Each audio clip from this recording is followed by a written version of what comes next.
And hello, my wild darlings, my 23-hour party people, and then a nap.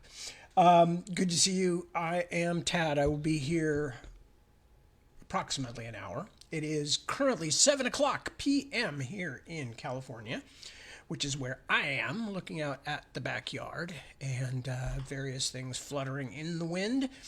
And I hope wherever you are, either here in the area, as I know a few of you are, or elsewhere, that things are going well for you on this weekend. Things are going moderately well here, no complaints. Working on the next Splintered Sun book, which still doesn't have a name, although I mentioned the working title last night and it was the wrong working title. I don't remember what I said the working title was, but it wasn't quite right. But it doesn't matter because it's only a working title. And none of my working titles, I don't think, ever survive to the final stage. Some of them because people in the chain of publishing have specific requests. For instance, like The Heart of What Was Lost, which was originally called The Heart of Regret, and named after a gem. And let me think, the original title of The Dragonbone Chair, or at least what I thought was going to be the whole thing, because I thought initially it would be only one volume, was The Sons of Prester John. But I knew at the time that that was just a working title and not the final title. But that was how it started, was thinking about the failure of succession in both great historical kingships and in fictional kingships like Arthur. So that was another one, and I'm sure there have been several others if I stop to think about them. I know that sometimes, my titles are just that. They're just meant to be whole placeholders, which is kind of where I'm at the moment with the book I'm currently just starting to work on. I've been working on it for months in my head, but I'm just starting to type. So sometimes that's the case. Sometimes others, as I mentioned, like with The Heart of Regret, they are, excuse me, I think I just swallowed something radioactive. Anyway, sometimes they are changed for other reasons. So whatever I said last night was not quite right. It does have house in the title, but I can't remember what the working title is at the moment. And that is because, in part, I still haven't decided that the scene. I'm way far away from the scene that the title is going to refer to, or at least I'm assuming now that it's going to refer to. Some other title may occur to me.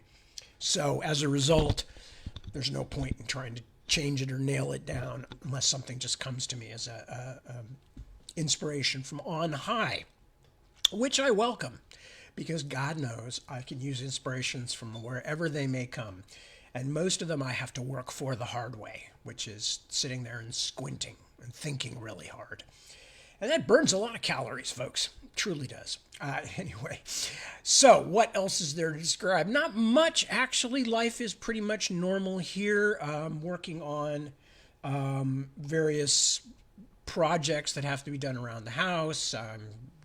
Putting together some new cat trees for the cats, because the cat trees that I inherited, or we inherited along with the cats, are thoroughly disgusting now. They are just covered in matted hair and things like that, and I tried brushing them out. Oh my God, never again am I going to try brushing the cat hair from a long-haired cat. Well, two long-haired cats. Out of a cat tree, out of the carpeted cat trees. It's just appalling. And by the time you get one little platform done, then, it's an entire day's work. And then the cats come and just rub more fur all over it again. Quite intentionally, I'm sure. But anyway, so that's the kind of thing that's going on around here. Working on a new book and cleaning up after cats and cleaning up after dogs, who are doing fine, both of them. Johnny is very old now and is the slowest walking dog you have ever seen. It really is. It's like trying to take a triceratops out for a trot. But he insists on going because Lemon's going, and there is more than a bit of sibling rivalry now that they have Johnny has reconciled to this new dog. New now, a year and a half. But to Johnny, that's still new. Whereas to Lemon, she's lived here all her life practically, as far as she's concerned. So that's the long and short of what's going on. Deb's working on her stuff. We are, yeah, just doing life. Just doing life. And I'm not referring to the kind that, only gets parole hearings every 10 years or so. I mean, just life with a lowercase L. So anyway, nothing much to say there. Anything else I wanted to bring up? And this is something I wanted to remind you that if anybody out there is still not on the mailing list but would like to be, as I said before, this is the most kind of low-key kind of mailing list you can imagine, which like every month or two we send something out. Deb puts in some things that she thinks are significant. I usually write a short piece about something that I'm thinking about or something that I'm working on.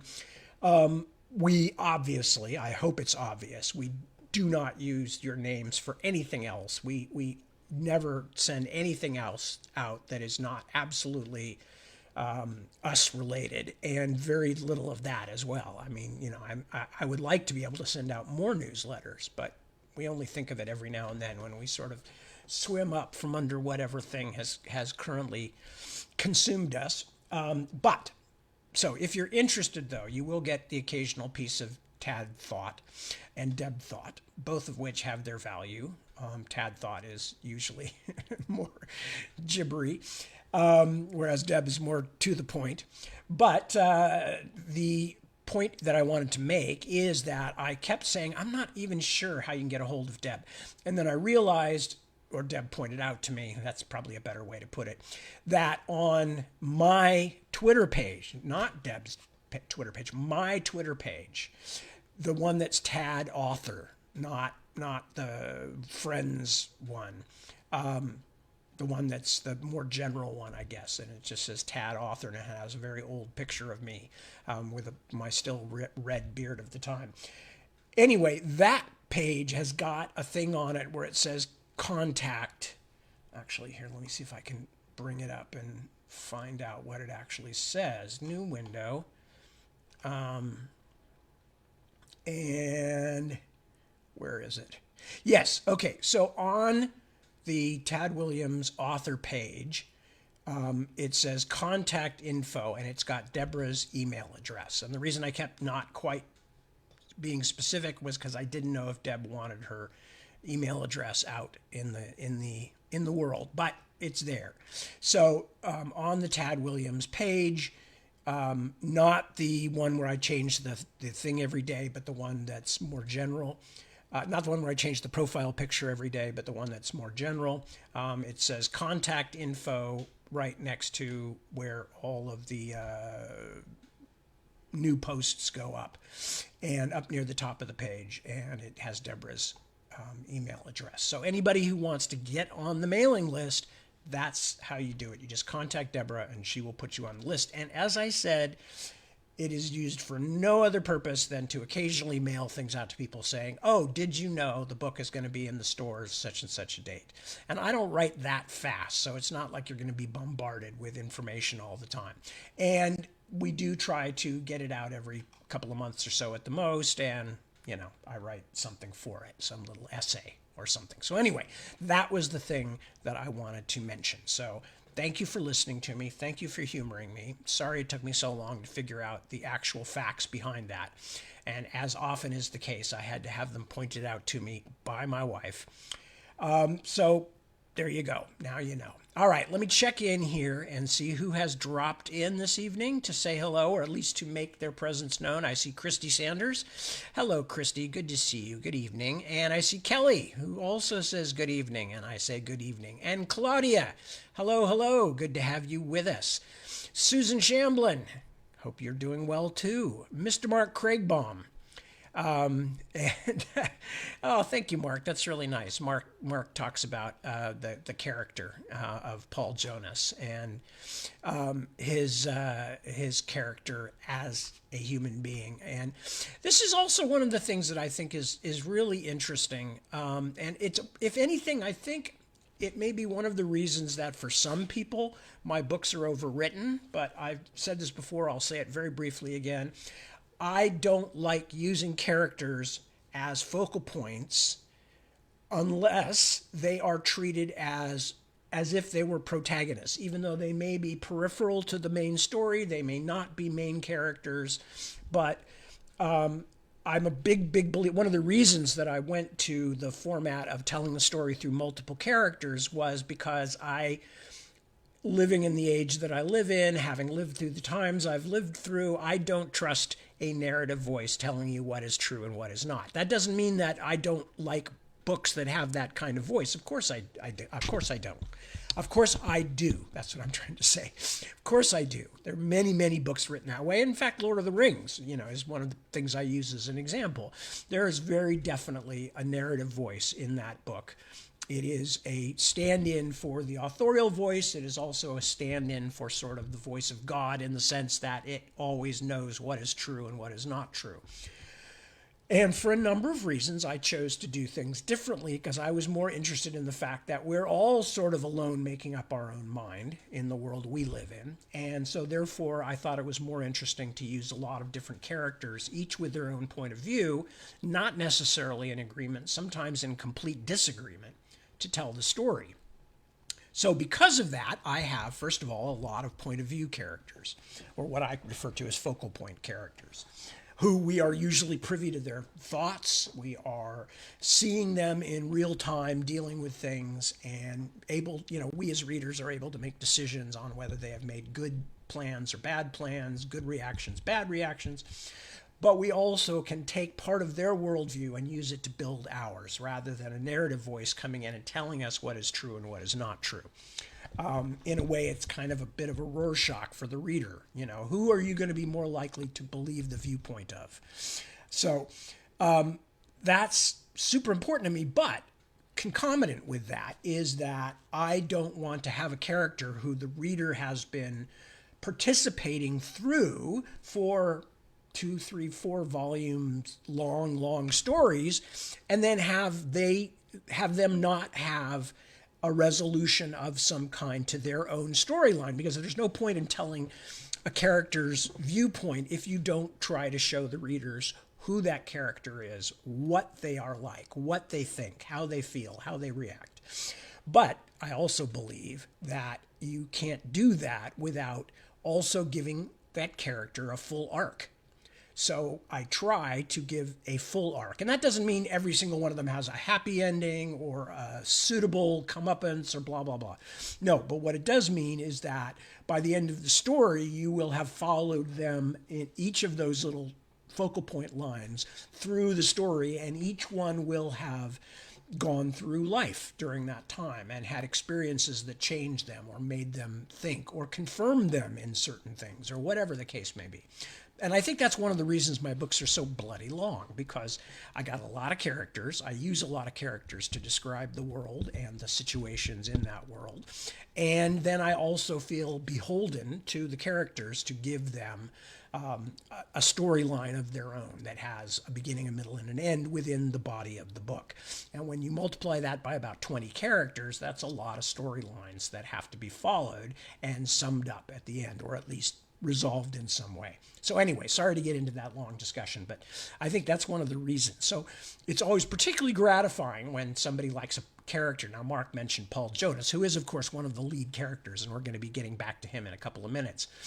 But I try to do that with the smaller characters too. So it's always gratifying to hear somebody say, "Oh, I really liked so-and-so, that felt really real," or whatever, and I'm like, yay for our side, yay for giving a small and seemingly unimportant character the space to develop and interact with the reader. I hope that all made sense. Anyway, let me go back to where I was. So thank you, Mark. Much appreciated. And of course, Paul Jonas is also sort of a stand-in for all of us in the obvious sense of, like, he doesn't know what the hell is going on. He is trying to put the world together from thousands of disparate bits of information, none of which seem to make any sense. And it felt to me, even back in the early 1990s when I was writing the book, that he was pretty exemplary of what life is like for all of us sometimes, when we're navigating complicated positions of morality, ethics, emotion, need. We're all kind of just reeling underneath the barrage of information that we get. Okay, who else is here? Medardo, hello, good to see you, sir. Muchas gracias para su atendencia? Attendance? I'm not sure. Haven't used that word in a long time in Spanish. Jim Laubacker, good to have you. Thank you. Good evening to you too. Isaac, hello. Thinking about a storyline for your house world. I'd love to get back to that someday. That was like one of my favorite things. And it's pretty funny because basically it feels to me like it fits really well in the current world of liminal spaces and the back rooms, because they're literally, it's all back room. It's a house that is a world, and it just goes on and on and on, and nobody knows all of it. So if you come up with some interesting storyline, let me know, please. And thank you for the kind words. Trish is cleaning up after cats, never ending, says Trish. Ain't that the darn truth? Especially when one of them refuses to use the litter box, even the day it's just been changed. Not naming any names, PJ, but it's just a trifle frustrating trying to keep the place clean. But anyway, as I said last night, actually, I think when I get the new cat trees installed and I have some storage issues I have to take care of, and then I'll give you guys a little tour of the office and show you all my gimcracks and gewgaws that might interest you. So anyway, that's a tentative promise. Justine back says hi, and I say hi, Justine. Good to have you. Tim Speckens, hello. Early happy Canada Day to all those who celebrate. Well, I do not celebrate because I'm not a Canadian, but I like Canada very much, and I lived for most of the year with a Canadian family here in California and came to appreciate them all, except for the fact that they felt that October in California, it was time to start staying inside for the next 6 months. I'm not lying to you. They were like, nope, almost winter, time to play cards. And I was like, it's 75 degrees out at 8 o'clock at night. Let's go for a walk. No, bro, time of the year to get the cards out. So it was very weird. But they were lovely people. They were truly lovely people from Saskatoon, Saskatchewan. And I loved them and enjoyed them very much. And that was only the first of my strong connections to Canada. And I'd love to get back up there someday soon and do some more signings or something. It's been a long time. Joan Digny, hello. Good to have you. Heiko Hila. Hello, Heiko. Good to see you. You're in France. All right, cool. I hope, are you there visiting? Because I thought you lived in Germany. But anyway, you can explain it to me at some point. Kristen Rule checks in just in time. Good to have you with us. Jennifer Russo, good evening. Thank you for joining us. Ms. Jay Sheckley, star of pretty much everything, one of my favorite people, is here. Good to see you, Jay.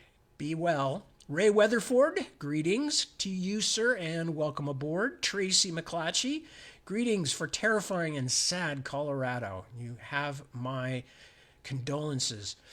Joan Digny. Jones, we already said hi, but Joan says, I'm Canadian and I appreciate you. Well, I'm American and I appreciate you and I appreciate Canadians. Very much, actually. I wish more countries were Canada. Anyway, and yes, Tracy says from terrifying and sad Colorado, not for. Yeah, I figured that out, Tracy, but thank you for the clarification. Okay, so all of this said and all of this done, yeah, I've got a weird thing around mine to keep from, because when I type, I stick my little finger out to the side. It's just a natural thing to do. Not type, but like use the rolling ball mouse and stuff like that. And it's, because of the inflammation issues, it's gotten to be really a problem. So sometimes I just tape it to my ring finger to keep it from going anywhere.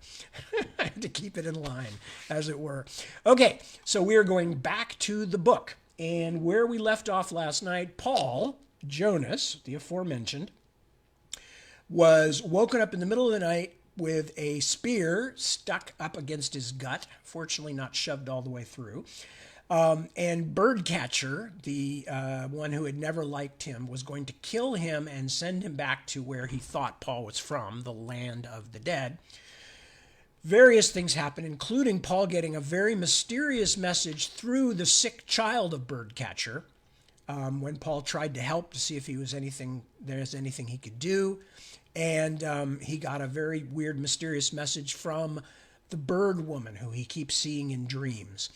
And after that was over, somebody clubbed him on the back of the head, and then he woke up being dragged away from the cave by the people, who are Neanderthals, and dumped out on the snow somewhere. And he is trying to make his way. He's begun to understand that there seems to be something about the river that is significant, and that every time he's gotten into a new land, a new place, a new time, whatever, he doesn't really know what's going on that way yet. But every time he's gotten to someplace new, it's been through the river. So he's trying to find the river. And that's where we are. So I'm going to go back about a paragraph or so and begin. So we are River of Blue Fire, chapter 6. Paul Jonas was still considering this when the wind shifted and the smell of death washed down the hillside onto him. His skin tightened with the sudden thrill of fear, and every hair on his head stood on end. The stink was more than rotting flesh. It was laced with animal musk and urine and dirt and blood, too. It was despair. It was the end of the road. He twisted to look behind him, and a dark shape on the hillside behind him abruptly froze, so that for half an instant he thought his own dark-hindered eyes had fooled him, that the shape was only a rock. But then another shadow moved farther up the slope, and as it turned its head, muzzle sniffing at the shifted wind and the new smells it brought, Paul saw eyes glint yellow-green with reflected moonlight. The wind became brisker, blowing the horrid tang past him again, and all his muscles tensed as his hindbrain set out the most primitive of alarms. Even in the grip of mounting panic, he knew that it would do no good to run. Another heavy four-legged shape was coming slantways across the hillside. If they had not attacked him yet, these nameless beasts, it was because they weren't sure what kind of thing he was either, how dangerous he might be. But if he fled, even Paul, who had seen fewer wild animals growing up than most suburban children, felt certain that would be the universal signal for dinner is served. Turning then, and taking a careful step forward, then another, continuing to walk despite the knowledge that those huge dark shapes were behind him and drawing closer, was perhaps the bravest thing he had ever done. He felt an absurd urge to whistle, like someone in a cartoon keeping up a brave front. He wished he were a cartoon, an unreal creation that could survive the most terrible damage and then pop back into shape, whole and ready for another adventure. The wind changed direction once more, blowing into his face, and Paul fancied he could hear a deep growl of approval from the hillside as the things caught his scent again. He had only one chance, and that was to find a place where he could make some kind of stand. A cave, a tall boulder, a high tree to climb. No wonder the people made their home in holes in the mountainside. His vacations, limited to sunny places with beaches and an occasional trip to the Scottish Highlands or the Cotswolds, he had never truly understood the horrible, helpless solitude of outside. But now he was as outside as he could imagine being. The snow was shallower here, and although he could now walk a little faster, the footing had grown even more treacherous, as though a sheet of ice lay beneath the snow. Paul cursed silently, but kept his legs moving. He could not afford to slip. As far as the creatures behind him were concerned, falling down would undoubtedly come under the same heading as running away. Something moved on the right side of his field of vision. As carefully as he could, he tilted his head to look. The shadow was padding along the snowfield, pacing him, only a long stone's throw away. Its shaggy head and back were dog-like, but it seemed wrong somehow, distorted. Steam drifted up from its jaws in little clouds.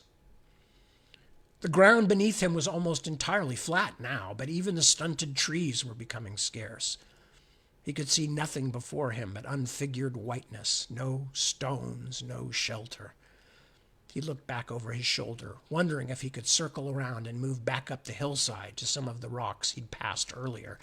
But the pair of shapes crisscrossing on the slope behind him killed that idea in an instant. There were 3 of them, all somehow the wrong shape or size, a hunting pack. Trying to look back while walking forward was a mistake. Paul stumbled, then skidded. For a horrible moment he thought he was going to go completely over, but a scrabbling lunge with the butt of Birdcatcher's spear kept him partially upright, although he banged one knee down on the surprisingly hard ground. It would have been terribly painful if he had not been almost frozen through. Instead, he felt nothing but a new weakness in the joint.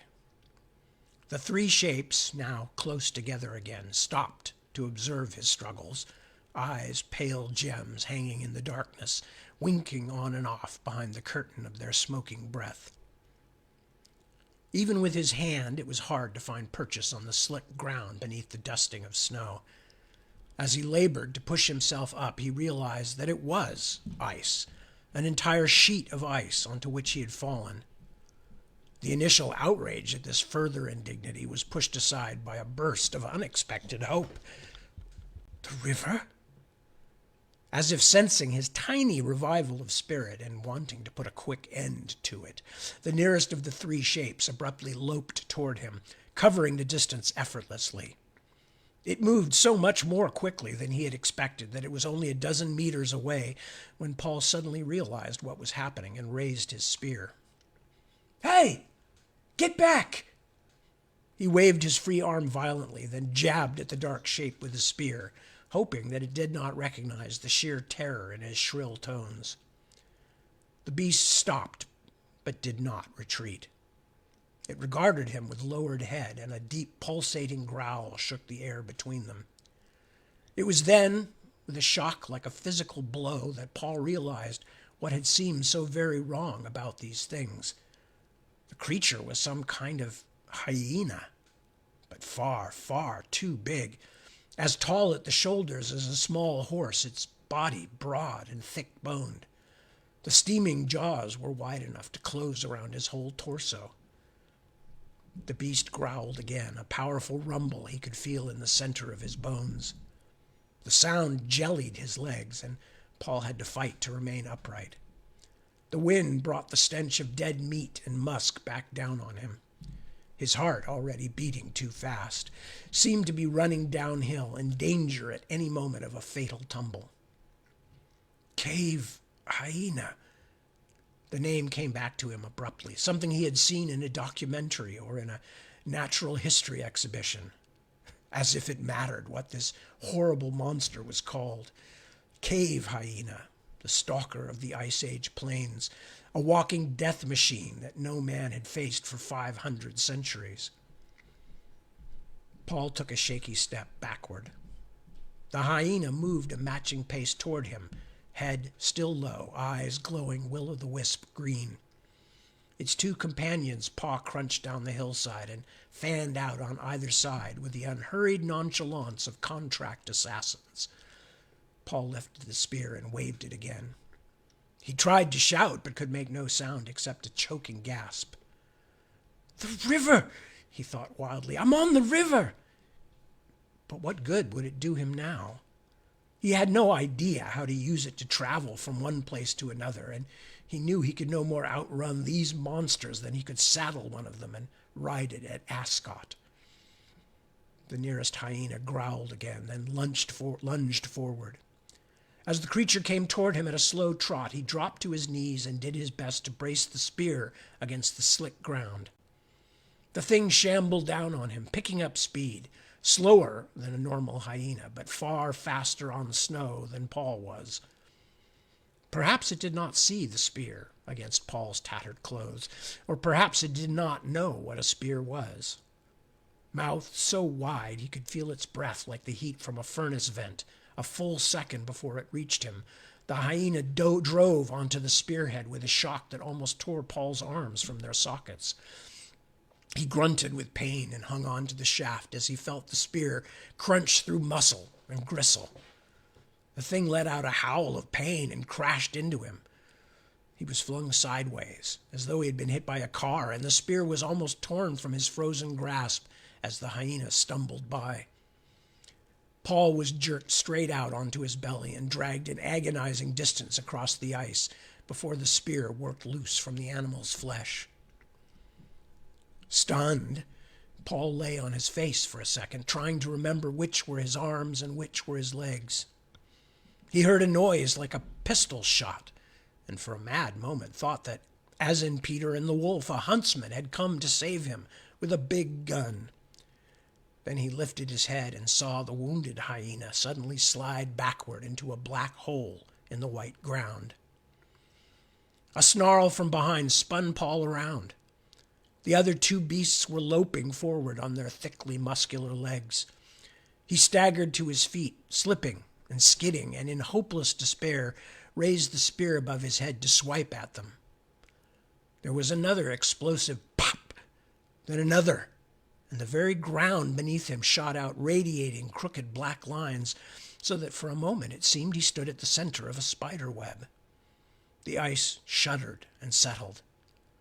He had a moment to wonder why one of his legs seemed shorter than the other and was also suddenly even colder than it had been, or hotter, perhaps. It was hard to tell. And then the ice beneath him collapsed, and the hungry black water sucked him down. Chapter 7, Grandfather's Visit. Netfeed, business. Krellor dumps MedFX. Visual. Krellor with Vice President von Strasberg. Voiceover. Uberto Krellor has sold his multi-million-dollar MedFX medical supply company, one of the last remaining members of his Black Shield family of companies, to the Cleanser Group, which now becomes the world's largest supplier of medical equipment to clinics and hospitals. Krellor, who lost billions when the nanotechnology industry suffered customer confidence setbacks, has now sold off most of his holdings to satisfy his creditors. Visual. Krellor and Hagen at Swiss Olympic Pavilion in Bucharest. But though his fortunes are down in other ways, Krellor has recently remarried his former wife, Vila Hagen. Their troubled first marriage made them an almost permanent fixtures in the tab nets. Krellor. It's not a sell-off, it's a reorganization. Do you understand? Nothing. Now please, leave us alone. We are trying to enjoy our honeymoon. For all the time they had spent in the simulation together, it was still a shock when Rini opened her eyes to find the baboon's face only inches from her own. Are you well? Kabu stroked her arm solicitously. We have crash-landed, like in a film. Rini was not entirely sure that she was well. Her head hurt. The world seemed badly off-kilter, and she was having terrible problems moving her limbs. The last of those problems was solved when she managed to unhook the safety harness that was holding her against the crumpled wall of the Dragonfly plane. The second became more comprehensible when she rolled down into the cockpit. The Dragonfly was apparently standing on its nose. We are alive, she decided. Just barely. Beneath her, half wedged into the wreck of the instrument panel, Cullen was struggling furiously to free himself. I mean, just barely by the simulation standards. Christ, look at this! He slammed the shattered panel with his fist. Ruined! Will you forget about your stupid toy plane? Lenore was in a worse position than Cullen. The co-pilot seat had crumpled forward, along with a good piece of the plane's floor, pinning her against the panel. She also sounded far more frightened than her colleague. The unsteady edge to her voice made Rini's headache worse. Get me out! Now! Come, give me a hand, Rini called to Kabu. She turned to find that he had vanished from the plane's ruined cabin. Kabu, get me out of here, demanded Lenore. Rini hesitated. The two scientists needed help, but she was suddenly terrified that she might lose the little man, her friend, and be truly alone in this place. God damn you, bitch! You help me! Lenore shrieked.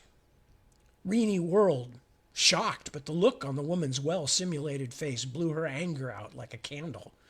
Lenora Kwok was in the grip of a real twitching panic. We'll get you out, Cullen said, despite still being trapped himself. Calm down, Lenore. Shut up!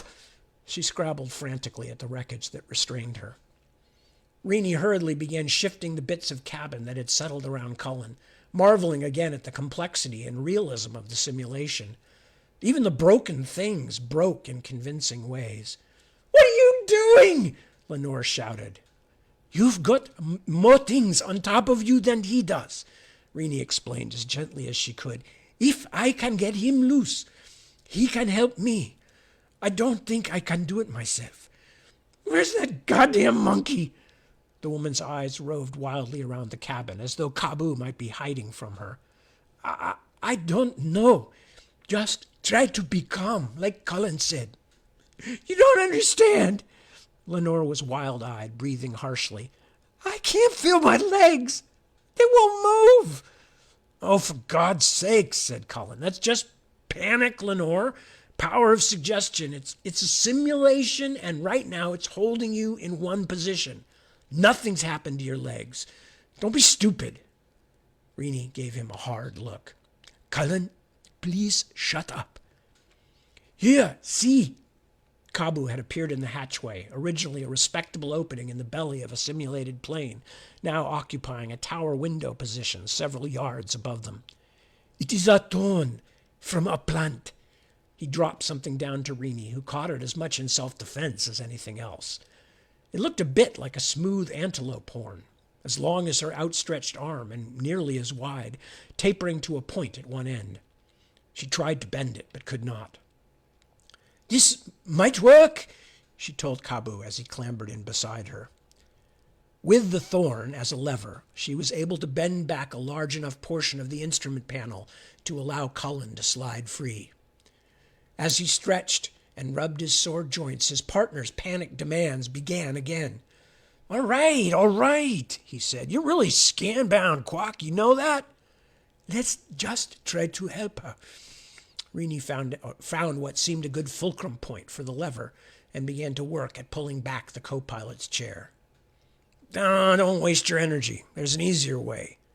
Cullen clambered up the floor until he located a panel door. Taking the thorn from Rennie, he pried open the door and pulled out a metal box with a handle. "See?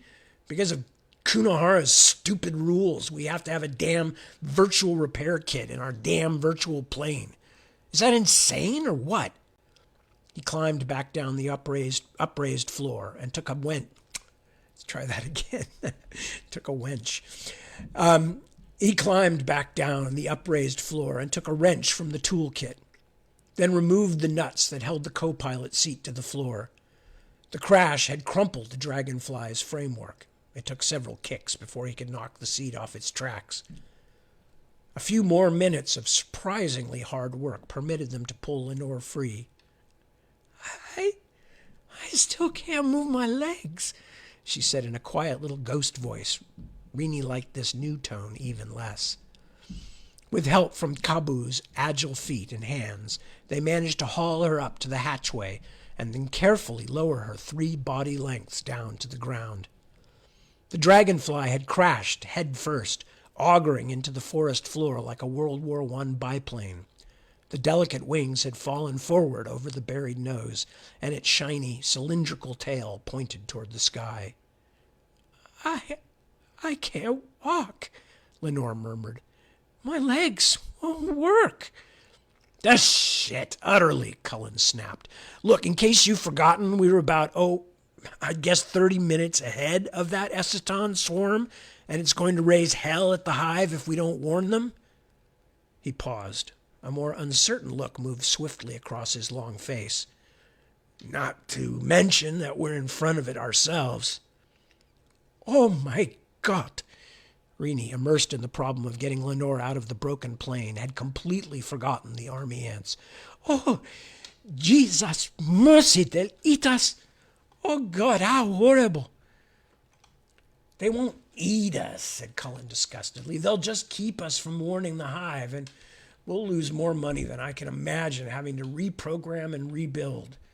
This is a simulation, you seem to keep forgetting." Rennie looked at him, then at Kabu, who arched his eyes, an odd expression of simian fatalism. She agreed. There was no point wasting time on argument. "Right," It's a simulation, but let's get going, okay? With Rini and Kabu's help, Cullen hauled Lenore into a piggyback position. How are your legs? He asked. Is there pain? I can't feel them now. I just can't make them work. Lenore closed her eyes and clung tightly to Cullen's neck. I don't want to talk. I want to go home. We are working on it, said Rini, but any information, mine, no. Lenore's surliness had become childlike. I'm not going to talk about it anymore. This is so stupid. None of this is happening. Which, Rini reflected, as they began making their way through the forest of grass, was as unhelpful a comment as anything she could remember hearing recently. Cullen, despite carrying Lenore's extra weight, was at first determined to lead their small party as well. Rini was reluctant to surrender control, but before she and the entomologist could battle it out, Kabu pointed out that he was undoubtedly best suited to go first. After Cullen had been assured that Kabu had long experience with hunting and tracking, and thus that it made scientific sense, he told the bushmen in which direction the hive lay, and Kabu got down to the business of finding a way through the ground jungle. It was one of the strangest and most surreal journeys Rini had ever taken, which, considering the nature of what she had experienced in the last few months, was saying a great deal. The world from insect height was an astonishing place, full of frightening yet fascinating things. A caterpillar that she would not have looked at twice in the real world was now a shining, living, psychedelic object the size of a bus. As she and the others filed carefully past it, the caterpillar moved a pace forward along the leaf it had been stripping, and the step rippled through all its legs, stem to stern, like a chorus line kick. When the long lock step was over, the vertical jaws began working the leaf again, making a racket much like the box-cutting machine in a factory where Rini had held a summer job. As they hurried toward the hive, they passed through an entire safari park worth of chitinous wonders. Aphids clinging to plant stems like zero-gravity sheep grazing in an upside-down meadow. Mites burrowing in decaying plants with the single-mindedness of dogs searching for buried bones. Even a leafhopper that jumped away as they approached, catapulting nearly into orbit with an audible twang of exoskeletal flexing. If it had been the same proportional size to her in real life, Rini marveled, it could have leaped directly to the top of the tallest building in downtown Durban. At one point, Kabu carefully led them around a spider web. An incredible work of engineering when seen from this perspective, but the thought of stumbling into it gave Rini the shivers. She looked back at it nervously several times, but never saw any signs of its manufacturer. The vegetation was fascinating, too, each plant a revelation of complexity. Even the mold, whose surface was a riot of shapes disguised in ordinary life by its tiny size, was worth marveling over. The very earth had to be looked at anew, since what seemed the flattest trail to a normal human eye could contain deep, slippery-sided pits and uncountable other obstructions to travelers of insect size. But despite the unceasing spectacle, the memory of what was behind them was never out of Rini's thoughts. Kabu picked his way through the micro-jungle with great skill, finding pathways where she knew that she would have been completely stymied, but she still feared they were not traveling fast enough. Cullen could not move easily with Lenore on his back. Watching his pace grow ever slower, Rini struggled to beat down irritation and fear. Even Kabu's patient expertise frustrated her, since his manner was so calm that he did not seem to be hurrying, although she knew he was. They halted, instinct freezing them in place, as a shadow thrown by a bird high above them momentarily eclipsed the sun. I can't go on like this, Cullen gasped when the shadow had gone. He let Lenore slide to the ground and stood over her, sucking air. You're too heavy, Quack. I'll carry her for a little while. Rennie did not want an argument between Cullen and Lenore, or any delay at all that could be avoided. "We can't stop. Those bloody ants will kill us, virtually or otherwise." She bent and tried to coax Lenore to climb onto her back, but the silent entomologist was no more use than an infant. Rennie swore, then grabbed her and flung her over her shoulder like a sack of meal. "Come on. Why, I can stand it," she said, voice tight with effort. As they stumbled on, Rennie found herself wishing, not for the last time, that the simulation were not quite so amazingly realistic. Lenore's weight hung in exactly the same awkward way it would have in real life. Just keeping the scientist balanced on her shoulder and putting one foot in front of the other was an exhausting job. Winged insects, in flight for their lives, began to hum past overhead, the first tangible evidence of the Eciton swarm. It was horribly frustrating to watch them zooming by, going in the same direction, but at 10 or 20 times the human's walking speed. Rennie's back was aching. She contemplated, then regretfully discarded the idea of just dropping the quack woman on the ground and legging it as fast as she could, unencumbered. Lenore appeared to be in shock, and Rennie knew that if the simulation itself was frighteningly realistic, its effects had to be treated with the same degree of seriousness. This woman's affliction was just as crippling as if they were fleeing for their lives in a real jungle. "There!" shouted Cullen. "I can see it!" Rennie stepped up beside him. They had reached the summit of the center spine of a fallen palm frond.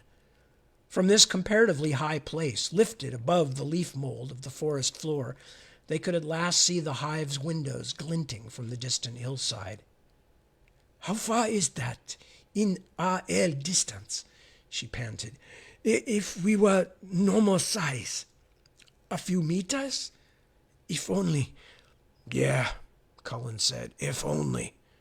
He began to trot down the other side of the leaf, leaving Rennie to stagger forward again, still balancing Lenore. They were crossing a relatively clear patch of ground at the base of the rise on which the hive was situated when the first ground-level refugees from the swarm began to spill out of the vegetation behind them. A long-legged spider stilted past, tall as a house. Smaller but even less pleasant animals followed, boiling out of the jungle in a wash of agitated noise. We can't outrun them." Rennie staggered even as she spoke and almost fell, then lowered Lenore to the ground. A fly skimmed over their heads, making a noise like a small jet helicopter. "We have to find someplace safe. High ground." "Are you crazy?" Cullen demanded, then pointed at the hive. "That's millions worth of code standing there." "Jesus mercy! You don't get it, do you?" A part of Rennie knew screaming was not good strategy, but she didn't care. "This is not about gear. This is about staying alive." Kabu had noticed their absence and was hurrying back toward them. A centipede, a shiny, sinuous thing which a moment before had been in full flight, suddenly side-wound toward him and struck, but the small man in the baboon body jumped to safety, narrowly eluding the rounded, fanged head. His baboon sim bared its fangs and dropped into defensive posture. The centipede hesitated, then turned and paddled on, its instinctive desire to hunt muted by the swarming death behind it. "We have to climb something," Rennie shouted to Kabu. "We'll never make it back in time." That's irresponsible." Cullen sounded uncertain now. Another shadow wheeled overhead, yet another ant-bird preying on the scurrying refugees. "Here!" Kabu stood at the base of a fern, beckoning. "If we climb this plant, we can reach a place they will not go, I think." Rennie bent and heaved Lenore up onto her shoulder. She had taken a few steps when something smacked hard against her back and knocked her off balance. As she struggled to regain her footing, Lenore thrashed in her arms, pummeling Rennie's back with her fists. "Put me down! Put me down!" Rennie let her slide to the ground, but took care not to let her tumble helplessly, and received a flailing fist against her ear for her trouble. "What the hell are you playing at?" she growled. Lenore had curled up like a woodlouse. Cullen strode over. The racket of fleeing insects was growing louder, and the flood of refugees was beginning to widen, threatening the place they stood. "God damn it, Quack, what are you doing? Leave me alone." Lenore did not look at him. "I don't want to do this anymore." Cullen reached down to grab her. Her legs still did not move, but she thrashed furiously from the waist up and managed to land a hard blow on his face. Swearing, he let her drop. "You're scanned. What is this?" "You must hurry," Kabu called from a position high up on the fern stem. "I can see the ants." "We're not going without Lenore." Cullen looked like someone who was watching his house burn down. I can't just leave her here." He took the woman's arm, but she shook him off. "What's wrong with you?" he demanded. "This is just so stupid," she wailed. "It's stupid, and it hurts, and I'm not going to do it anymore." She opened her eyes wide, staring with an almost mad intensity. "It's not real, Cullen. None of this is real. It's a game, and I'm not going to play this stupid game anymore." She slapped hard at his hand. He withdrew it. "Right," said Rennie. "You deal with her, if you want." She turned and hurried across the open space toward Kabu and the sanctuary of the fern.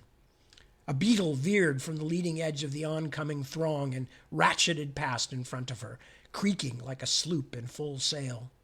She paused, bouncing in place until it had passed, then sprinted forward.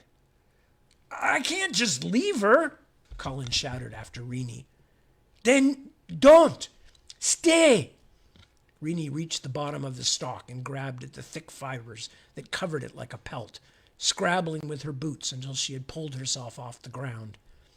When she reached the first place where she could stand, she turned to look back. Cullen was shouting something at Lenore, impossible to hear above the mounting din, but she had curled back into a fetal ball and was paying no attention. Again, he tried to lift her, which brought her to life, gouging and elbowing. Rennie shook her head and resumed climbing. "Up here!" Kabu shinnied down the stalk toward her, moving as easily in his baboon form as Rennie would on a broad staircase. "Put your foot on this place. Yes, there.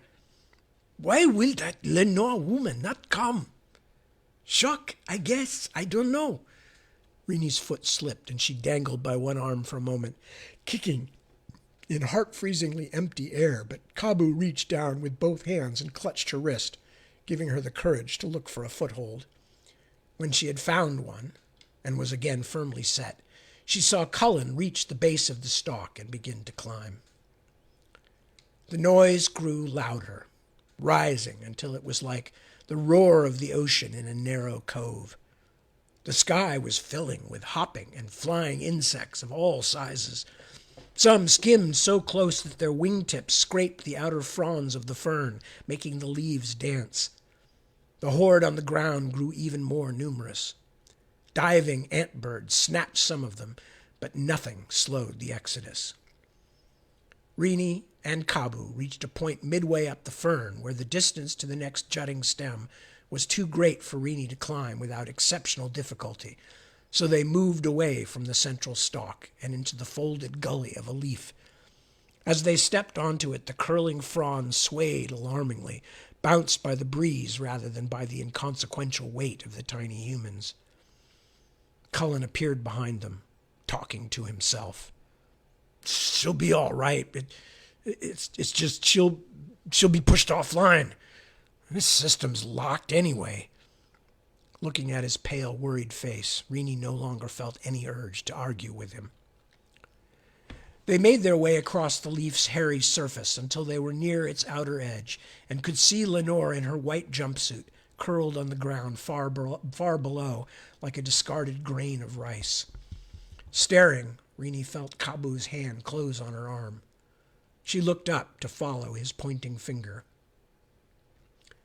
A short distance from them lay a small tree which had fallen some time in the past and been partly subsumed by the forest floor, so that the gray-brown of its bark showed in only a few places through the moss and the grasses that had grown over it.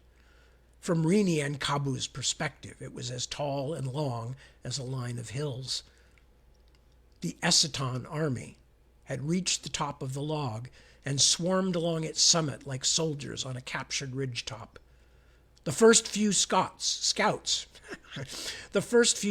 were even now climbing back up from their forays to the ground, and as Rini watched, the first pseudopod of ant bodies boiled down and made contact with the forest floor again. The entire log disappeared beneath a living carpet of ants.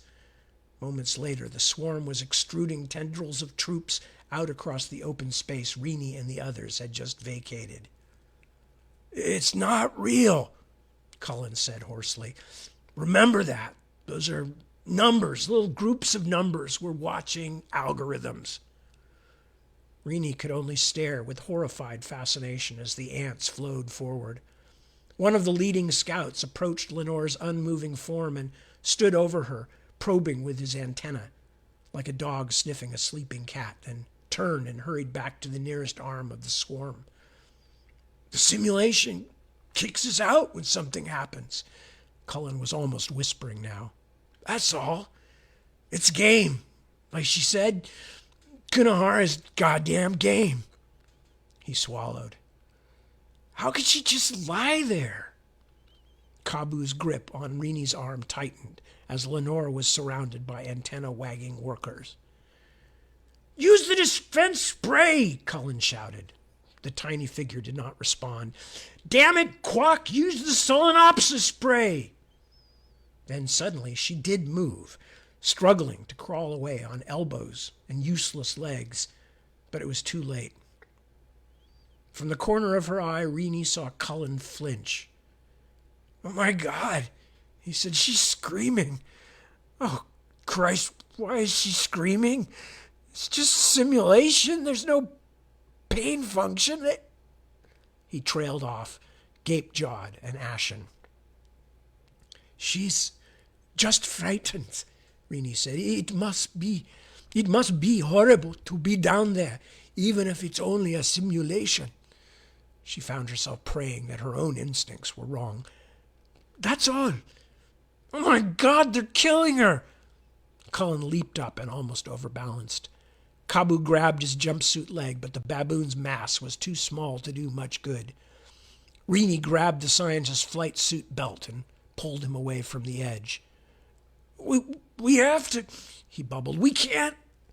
Cullen fell silent, still staring. Below, the worker ants had finished. Lenore's sim had been small. They did not have to call one of the large sub-majors to carry the pieces back to the swarm. Cullen put his face in his hands and wept. Rini and Kabu watched silently as the rest of the swarm eddied past. It took the better part of an hour before the last stragglers vanished. The flow of ants had gone on so long that Rini could not sustain either horror or fascination. She felt numbed. It was a shock. That's all." Cullen had apparently recovered his self-possession. "Lenore's gone offline, of course. It was just so dreadful to watch." He peered over the edge of the leaf at the arid field of destruction. "I hadn't expected it to be that bad." "What were you shouting about?" Rini asked. "Some kind of spray." Cullen pulled a silvery wand from the pocket. "Chemical defense spray from Solenopsis fugax, robber ants. We imported it, so to speak, to give us a little protection in the field. Everyone at the hive carries one when they're doing field work." He dropped the tube into his pocket and turned away from the rim of the leaf. "Solenopsis is a European ant, really, so I guess in a way it's cheating." Rini stared at him, momentarily speechless.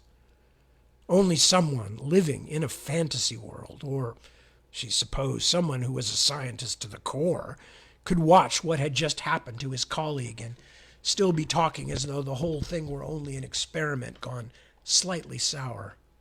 But there seemed no point in arguing. She could prove nothing. "We had better get moving again," she said. "The swarm must be far away by now." Cullen looked at her, expression blank. "Get moving where?"